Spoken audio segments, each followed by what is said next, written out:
Thank you for listening to this episode of the Following Films podcast, a movie podcast that takes you on a weekly journey into the world of cinema and the minds of the talented individuals who shape it. I'm your host, Chris Maynard, and today we're joined by legendary character actor David Keith.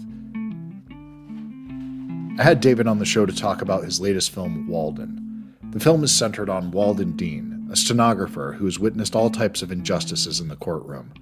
After discovering he has a terminal illness, repressed anger deep within him surfaces, and he begins to take justice into his own hands in the most gruesome ways imaginable. But before we dive into our conversation with David, I'd like to take a moment to thank our sponsor, Bookman's. Bookman's is your go-to independent bookstore, where you can find an extensive selection of books, movies, music, and more. They truly believe in the power of storytelling and the magic of the cinematic arts. So if you're looking to expand your film collection, be sure to visit your nearest Bookman's. There's always something truly wonderful to uncover. Have you followed the Following Films podcast on Spotify? If you have, well, thank you. If you haven't, head on over to Spotify, search for Following Films, and give us a follow. It really does help the show. Walden is in theaters and will be available on demand on Tuesday, December 12th. I hope you enjoyed the show. Thanks. Hey, David, how are you today? Good, Christopher. How are you? I'm fantastic, man. Nice to meet you. Nice to meet you. You know, occasionally when I do these things, I'll get something stuck in my head and I have to address it. Otherwise, it'll be in the back of my mind the whole time. And I apologize for starting with something way off topic. But Richard Farnsworth, how was he to work with? What is he like? What was he like? Because in my estimation, he was one of the greats. And so anybody who worked with him, I will always ask for a story if I can. It's been so long that I don't really have a story about him. Well, I have a little bit of one. First of all, he was so sweet.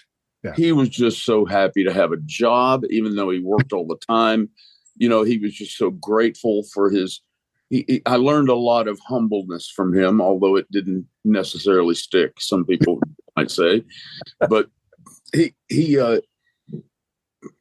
had this delivery that would, he'd say a few words of a sentence and then pause. And he'd say another few words of the sentence and then pause. And there was some discussion between the two of us about John Wayne having a similar pattern. And now this is the part that's really unclear. So I wouldn't say that this is absolutely the truth, but I believe he said that the way the Duke did his lines like that is he'd bring up the first three words of a sentence in his mind and he'd say them. Then he'd think up the next three words and he'd say those. That's the way he remembered his lines in that halting fashion. It may have come from that discussion with Farnsworth, but I can't remember. But he was super. That was a long time ago, 1980. Well, I love that because it's something that it's just a technique, but then that space in between gives the audience this chance to project things in there that are really just somebody trying to remember their lines. But it's something where it feels very thoughtful, and this introspection in those moments. I mean, Straight Story is one of my favorites of all time. So sorry, I have to go off on that, but no problem. Walden, though, this is one of those ones that one of the things I love about your work is you're so all over the map. I can't pinpoint one type of role that you do at all by any means. You can do stuff that's incredibly broad, and you can do stuff that's really dark, and here you're kind of doing something in between where you're getting to play pretty big at times, but there's a seriousness and a heaviness to it, but there's also a hell of a lot of fun in this role. Could you just talk a little bit about your approach to this one? The main core of, I believe, the judge's character is his effortless power and his comfort in that power. It's like the suit he wears. Yeah. He's just in power. He's been in power. He was born for that kind of power, and he exercises it at will and does it the way he wants to do it. Well, I think in your opening scene in the film, you pretty much illustrate that exact thing. He's showing his willingness to exert power immediately. So in that situation, he's definitely in control. But there's a gentleness to the character at the same time, which is not necessarily a balance that you would associate with a character like this. I could see playing this in a much more menacing way than you did. Yeah, he's kind of a folksy father figure to Emil Hirsch's character Walden, and it's just a real, that's a part of the comfort that I'm talking about. He doesn't have to be menacing because he's got the power. True. And if he needs a 357 Magnum in the courtroom, so be it. Well, I think you're right about something in that, because there's the idea that this man is not trying to impress anyone, where he's very comfortable. It's, if there's no insecurity that you feel, a lot of times when people portray strength, it's really just trying to mask insecurity. And that's not what this character is doing. Yeah. Yeah. So he's just living his life. And can you talk about working with Emil in these, being a scene partner with him? Because he's definitely doing he's great. He's great. His talent is bottomless. And I love being in a scene with somebody like that, where no matter how deep you go, they go right there with you. And off camera, he's just smart and funny as hell and fun and offers a lot, in upcoming scenes. He has great ideas and it's just a pleasure to work. And then he sits down behind the stenograph and flips a switch and becomes another person. And yet another person. He has a multifaceted character who has more layers than you would appear to see right away. And it's just, man, I had a lot of fun with this particular film, just because it is something that I think you could get 20 different reactions from work like this, where you could see somebody that would find this to be funnier than other people, and other people that find this to be deadly serious the entire time. I found a lot more lightness in this film, maybe than the average person might, but I just thought this was really just a great time. For considering how dark it is, it goes down real easy, if that makes sense. Yeah, neat. So from your mouth to the public's ears. Well, that's the idea, right? So are you still in Tennessee? I'm sorry, I got to ask, just the background there. Okay. Yeah, I'm out on my back deck. It's raining, but I sit out here every morning. Oh, it's beautiful, man. I'm from Georgia, so I'm from a small town called Winder, Georgia. It's about as big as it sounds. There's this part of me that often feels connected to that person, and that everything that I do around me is just somehow I've been bullshitting my way through it for all this time, and I have no idea how I got here.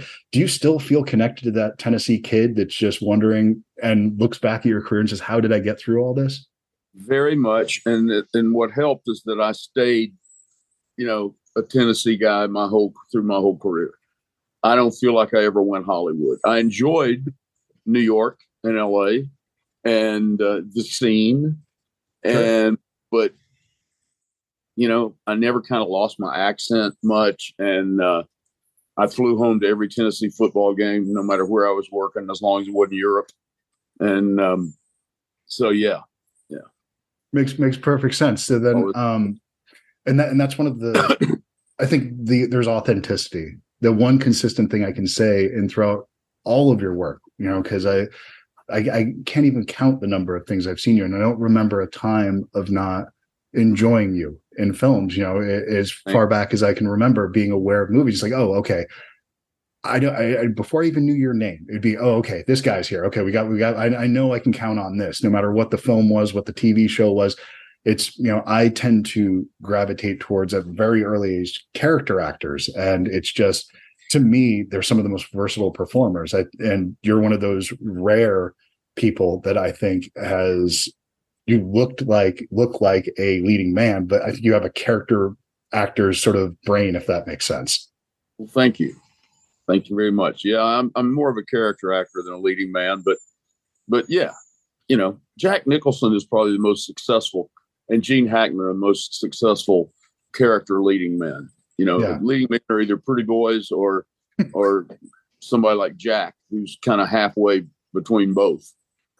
And bringing up Jack, just that, I in my humble opinion, Two Jakes is an incredibly underrated film that I think would be much it would be held in much higher regard if it wasn't being set up against Chinatown, one of the all-time greats that's just pretty much unquestionable. But I think that is a movie that people should go back and revisit, because I think there's a lot to unpack there, and that's a great film. How was it working with him? The plot scheme in that movie and the twists and turns were, equal to Jack's intelligence. And I don't think a lot of audience members could quite follow it. I think there were so many red herrings and plot roads that ended nowhere, that it was just complex. It was good. Very, very good film. Yeah. Proud to be in it. Well, it's one of those ones where when you look at it, you're right. It is a complex story, but at the same time, you can really unpack it and break it down, or you can enjoy beautiful cinematography, wonderful performances throughout, and kind of allow the movie to present itself to you. And if you don't push back against it, I think it all reveals itself pretty clearly. It's just I agree. If you try to get ahead of it, I think that's where you screw up with a film like that. Yep. So then, do you go back? Are you able to watch your own work? And do you go back and look at something like Walden? Are you able to analyze that, or go just kind of take that in? I saw several different cuts of Walden. So as an executive producer, I was really executive producer in credit only, but I did, because this is a company that I'm also involved with, this production company. I see a little more than the average actor sees, in post-production and so forth. And the film we're doing now, Degenerate, is a poker movie. I'm an actual creative VP on that. And so I've been involved in that since this early script rewrites and all the way through. We're in post-production now. When do you expect that one to come out? Sometime in 2024. Nice. That's about all I know. I'm a sucker for a gambling movie. You'll like this one then. Okay. Yeah, I think it's it just touches to sort of the extremes of the human condition so easily in it. And I think anybody who's played a horse at some point in their life, that immediate rush that you get from that, it's one of those things. If you taste something, it tastes a little bit too good, you go, okay, I know I don't need that. So I get that. This movie definitely deals with that spot on. Oh, who do you have in that one? Just out of curiosity. Emil is the lead. Emil Hirsch is the lead. I'm the bad guy. Jackie Earl Haley is another bad guy. God, oh, he's fantastic, man. He's the real deal, man. Such a great actor. A lot of cool folks are in it. Oh, that's great, man. I'm definitely looking forward to that. That'll be, I know we're almost out of time here, and I could literally go through the list one by one, and it would take days to get through it and try to kind of unpack your career. Is there one that you look back at and you say, that's the one, that's kind of the high watermark for you, that if people can only see one of your films, what would you point them towards? Because I'm a closet rock and roll star, I would say Heartbreak Hotel. Of course. When I played Elvis. Yeah. Because I got to sing some of the stuff and that was just, to me, and it was also such a visible character to play, and I don't look anything like him. So the makeup and hair people were great, and they achieved a miracle, and I'm pretty proud of that performance. No, that I've seen that movie more times than I can count. That was a cable staple when I was a kid. It was on all the time. So that was when I'm 47. So that, that would have been, was that 86, 87, something like that when that came out? So it came out in 89. 89, 90. So that's when it was on cable. So yeah, like when I was in high school, I saw that thing so many times. So yeah, but I think that really does speak to the putting a character actor in the leading role and what you can do with that. And it's something that I always enjoy those ones. So those are some of my favorite films, but thank you so much for taking the time to do this, David. I really appreciate it. It was nice to meet you, and best of luck. I'm looking forward to Degenerate. I got that one on my radar now. I'm gonna write that one down. Cool. Thanks a lot for having me. You got it. Thanks, man. Take care. You too. Time enough to figure you out. Time enough to write this down. Wish me luck, give me hope.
voice crack.